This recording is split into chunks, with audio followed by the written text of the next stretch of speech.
코어 퀘스천은 코어 리딩의 핵심이다.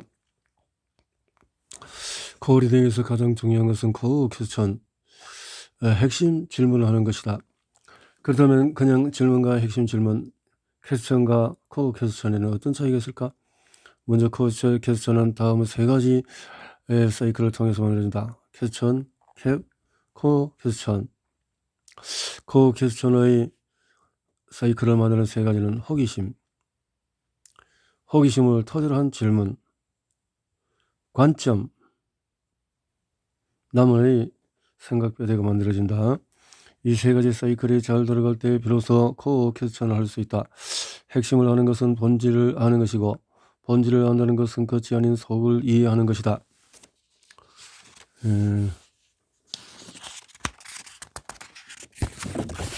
코어 퀘스천을 통해서 남들이 보지 못하는 것을 본다. 같은 곳으로 해외여행을 가도 사진만 찍고 오는 사람이 있는가 하면은 남과는 다른 풍경을 보고 오는 사람도 있다.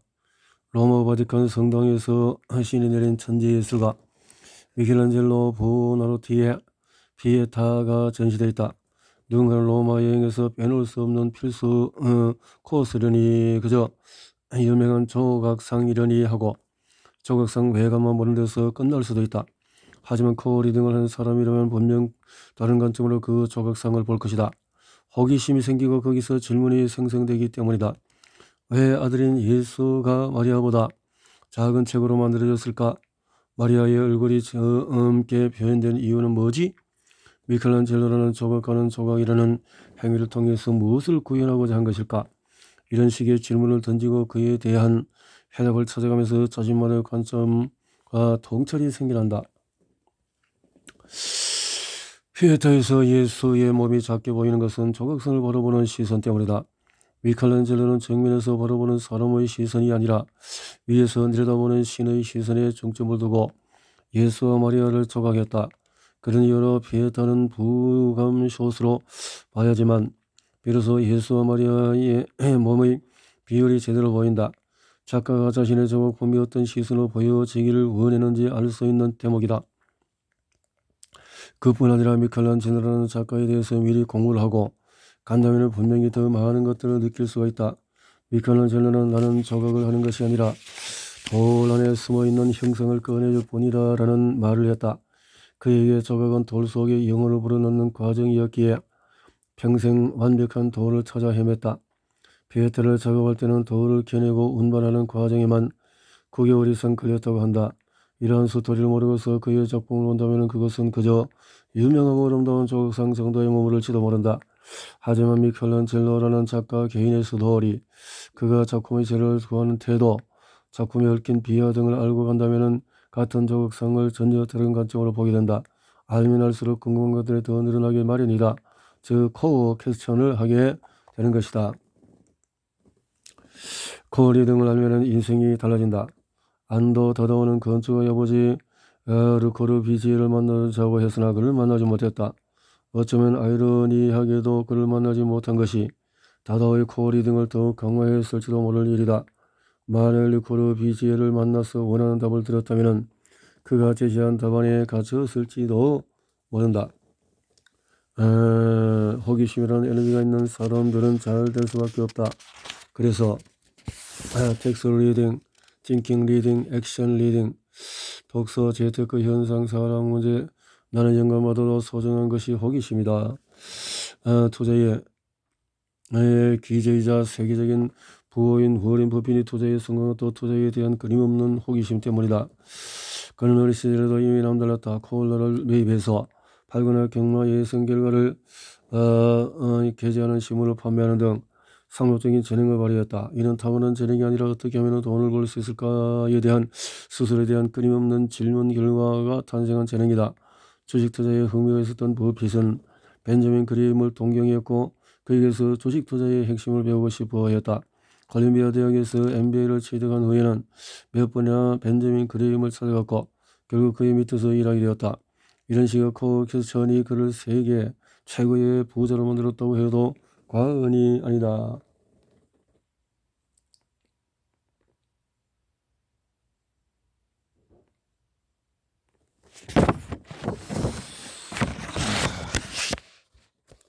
에너지 넘치는 그의 호기심, 끊임없는 코 개수는 나이가 들어도 사그라들지 않는다. 10년 후에는 어떤 산업 분야가 부상하고 어떤 기업이 세상을 리드할까? 버핏은 하루에도 몇 시간씩 이런 것들을 파악하기 위해 질문하고 탐구하면서 숨은 보석을 찾아낸다. 그 덕분에 모두가 돈을 잃은 주식시장에서 수십 년을 살아남을 수 있었다. 이처럼 코어리딩에서 가장 중요한 것은 호기심이다.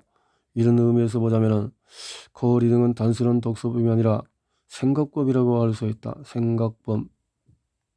코어리딩은 그 의미를 확장해서 삶, 건강, 현상, 관계, 심리, 재테크, 일 등 우리 삶 모든 영역에 적용할 수가 있다.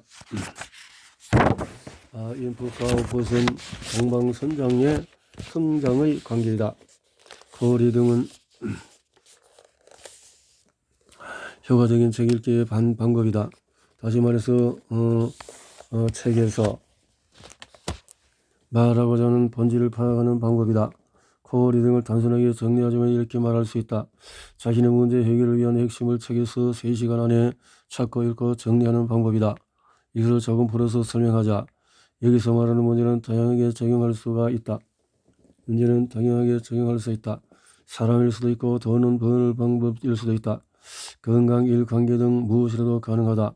3시간 역시 상징적인 의미다. 30분이어도 좋고 3일이어도 좋다. 자신의 문제를 해결하기 위해서 효율적으로 핵심을 찾아서 읽고 실행함으로써 최대의 효과를 누리는 의미로 이해하면 된다. 100권을 책을 읽어도 아무 깨달음이 없다면 무의미하다. 하지만 다른 걸 읽어도 거기서 삶을 변화시키는 한 줄을 얻을 수 있다면 100권, 1000권, 한 1만 권을 읽는 것보다도 가치가 있다. 세상 모든 일이 그렇다.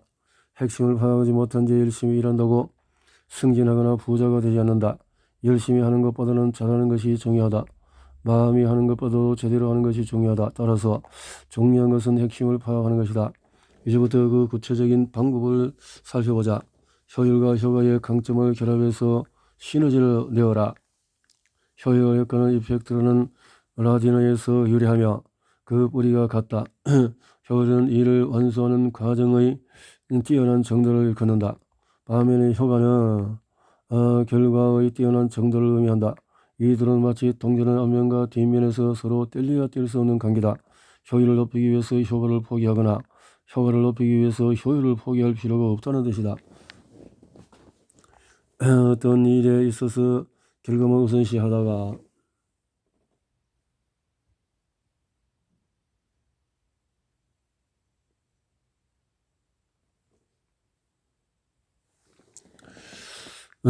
과정의 요주위로 본다.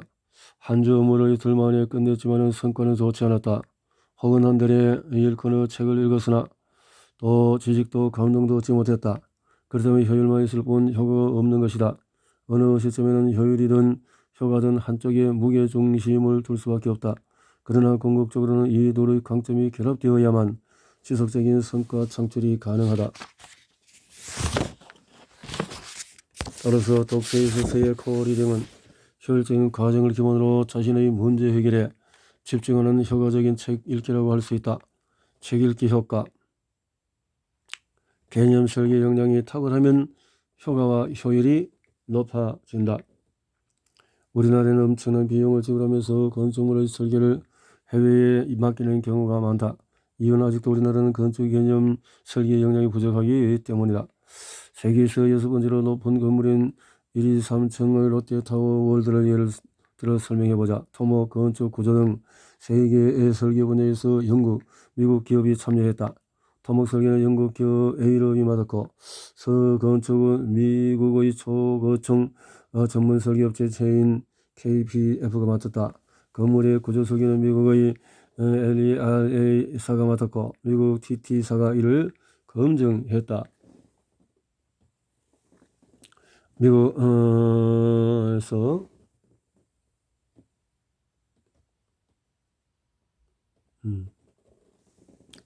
이처럼 초고층 건물은 롯데타워 홀드 건축 및 토목 설계 등 주요 공정에 쓰인 기술 대부분이 국내 회사가 아닌 외국 회사인 것이다. 이에 대해서 아쉬움의 목소리가 있지만은 국내 회사 중에는 이런 초고층 건물을 짓는 노하우가 풍부한 회사가 없어 어쩔 수 없었다. 이러한 한계를 뛰어넘으려면 건축의 개념 설계의 역량을 쌓아야만 한다. 이는 건축에만 국한된 문제가 아니다. 개념 설계의 역량은 개인에게도 절대적으로 필요한 역량이다. 개념 설계의 역량이 뛰어난 사람은 문제를 효율적으로 해결해서 탁월한 효과를 선보일 수 있다. 문제는 개념 설계의 역량이 하루아침에 쌓아올릴 수 있는 것이 아니라는 점이다.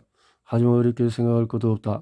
내가 지금 직면한 문제가 무엇인지 파악하고 지속 가능한 아웃풋을 내라.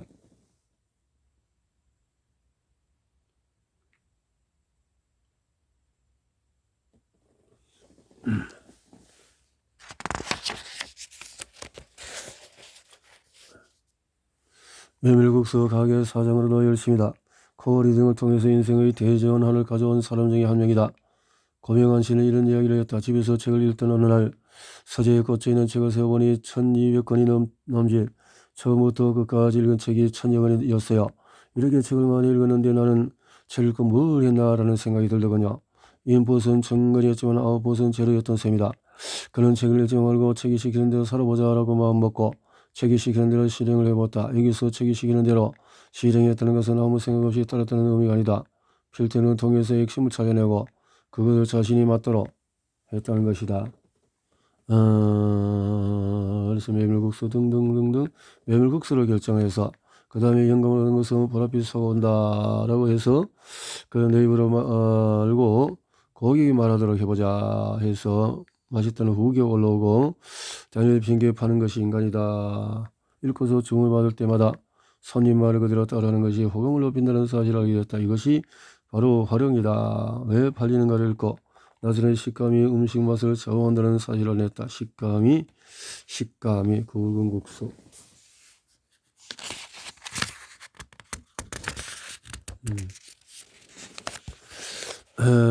고명한 씨는 사리는 책을 내는 우리에게 시사하는 바가 크다. 거리 등을 빠르게 읽기와 많이 읽기에 초점을 맞춰서는 안 된다. 독서를 통해서 문제 해결에 필요한 힌트를 얻어서 구체적인 성과를 내는 것에 초점을 맞춰야 한다. 사람 중에는 똑똑하지만 일을 잘 못하는 사람, 책은 많이 읽는데 자박지식만 많은 필요한 핵심은 하나도 깨닫지 못하는 사람이 있다. 이런 사람은 제대로 된 아웃풋을 내기 어렵다. 중요한 것은 효율적인 인풋과 효과적인 아웃풋을 지속해서 선순환을 만드는 것이다.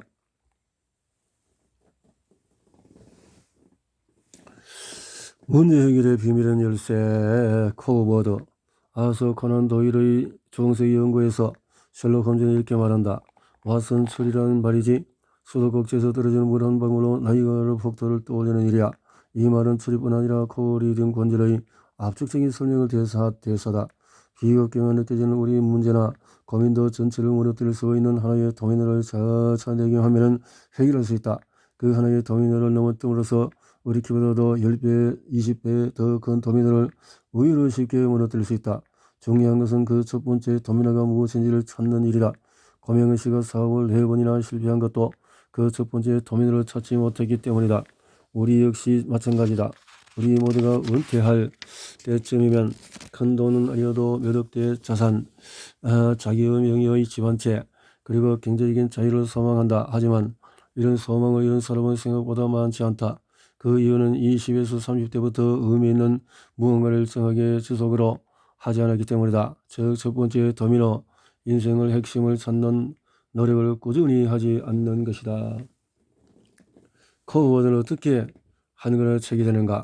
1만 권의 책을 읽어야 물리가 된다는 말이 있다. 하지만 의문이 든다. 왜 1만 권이야 하나? 그렇게만 읽어야만 할 것인가?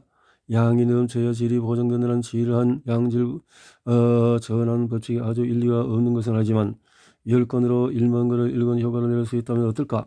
굳이 마다할 이유가 없지 않은가? 코어워드를 잘 찾아내면 이런 문제를 해결하는 길이 트인다. 책이 300페이지라면 내실의 60페이지 안에 작가의 핵심이 다 들어있다. 60페이지만 잘 읽으면 300페이지를 읽은 것과 같은 효과를 얻는다. 일명 80대 20 법칙이라 여기까지는 파레토 법칙이다. 물론 여기도 중요한 것이 질문이다. 내 문제와 관련된 질문을 잘하면 책이 주는 핵심을 오롯이 찾아낼 수 있다. 그런데 무턱대고 질문만 하면 되는 게 아니다. 질문을 잘하려면 먼저 코어워드를 읽을 수가 있어야 한다. 코어워드는 뭘까? 두 가지로 크게. 첫째, 모든 식물의 씨앗이 되는 것처럼 한글의 책이 시작된 핵심 키워드를 말한다. 습관의 재발견이라는 책을 보자. 이 책의 키워드는 작은 습관, 작은 행동, 작은 큰 결과, 습관 자동화, 의지력, 컴포트존, 목적식 자율성 체크리스트 등 이런 키워드를 추출하면 저자가 말하는 핵심 메시지들이 일목요연하게 정리되는 효과가 있다. 둘째로 내 삶의 문제를 해결하는 힌트가 들어간 단어를 뜻한다. 책 속의 저자 키워드를 파생한 수많은 키워드들이 있다. 실마리를 가져서 시간과 돈, 에너지를 아껴서 반복해서 찾을 수가 있다.